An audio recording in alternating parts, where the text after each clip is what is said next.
congregants, and comrades. Thank you. It is so wonderful to see so many of you out today. Permit me to single out those who are resplendent in their blue and their yellow, the colors of the Democratic Labour Party today. I also wish to extend an extra special welcome to the members of the BARROW family who are also worshiping with us today.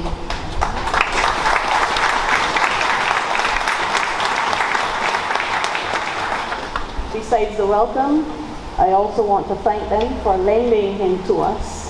Having come from a political family, I know the sacrifices that would have been made across the board by the BARROW family in order for him to do all that he did on behalf of the people of Barbados. So thank you very much on behalf of all of us. I also wish to lend my voice as well in welcoming the MP for this constituency, Mr. Peter Phillips.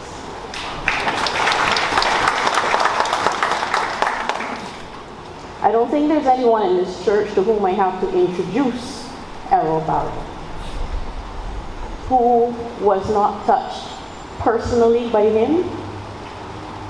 In knowing him, they were touched personally by knowing the legacy that he left for this country.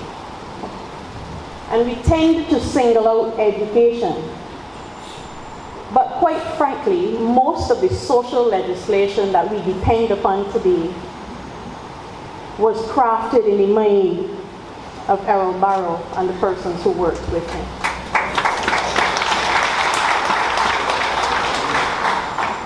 You see, I differ slightly from the Reverend in that I do not believe his focus was a world focus at all. I believe that his focus was on the people of Barbados, and that in developing the people of Barbados, they then would position themselves to make a mark on the world. And I am satisfied that that is still the formula for success for this country. That we find ways to single out the talents of our individual people. That we find ways to promote what is socially just in this country. That we find ways to give space for creativity, to give space and latitude to those who think different from the rest of us, because all have a valid role to play. And though we have spent a lot of time over the years dwelling on the legacy of the Right Excellent Errol Walton Barrow, I am more particularly in tune to what his life meant for the rest of us in terms of what we have to do in order to give back to our society.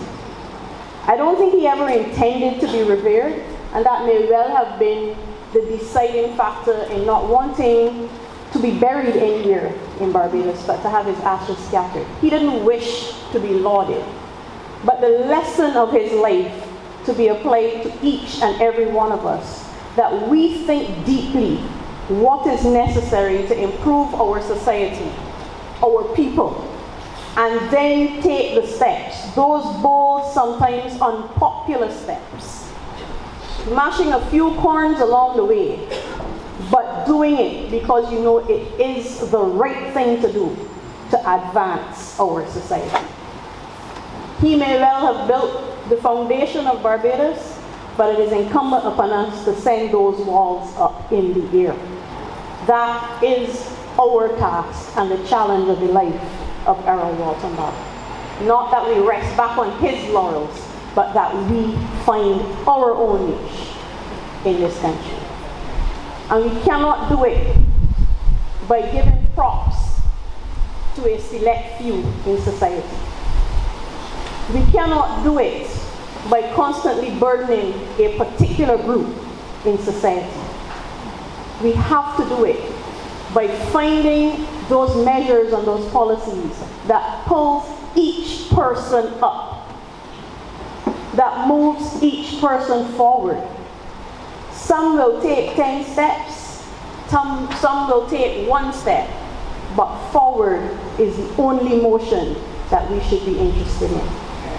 If you remember the lesson and the parable of the talents, one had 10, one had 5, one had 1. All had been blessed by God. And that is where we see this country moving forward.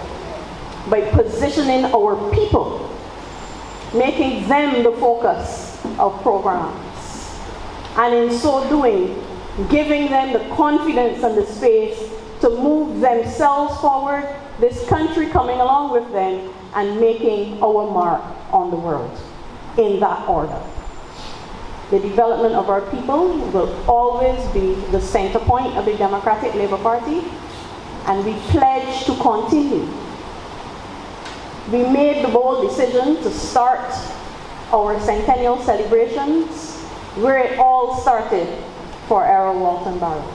And we will continue throughout the week and move around retracing his steps and all that he impacted on so favorably and so dearly.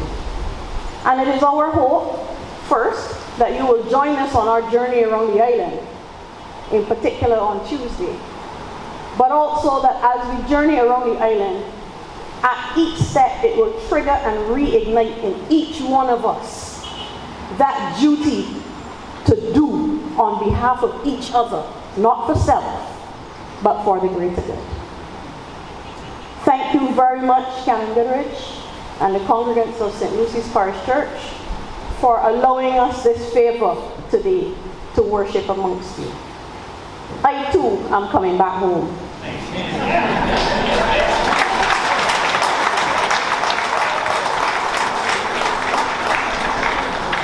And that is not to be taken lightly. My grandparents and foreparents are buried right outside of this church. Other family members to the back of this church. St.Lucy is my underpinning.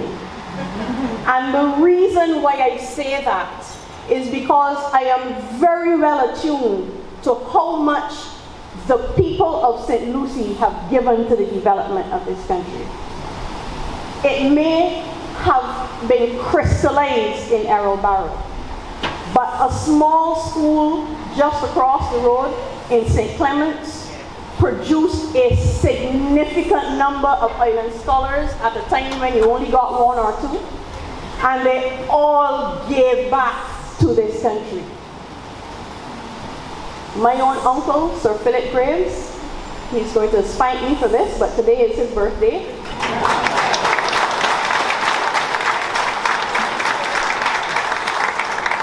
He too gave selflessly to this country. And it is through these persons that I have learned the power and the impact of the collective. And I wish for all of us that if we have not learned it yet, that we will take the time and spend a moment and think about what each one of us can offer to move this country forward, especially in these difficult times. And then move it past the point of thought and do what is necessary to implement. Thank you very, very much to all of you. And I wish for you the very best for the coming year. Thank you.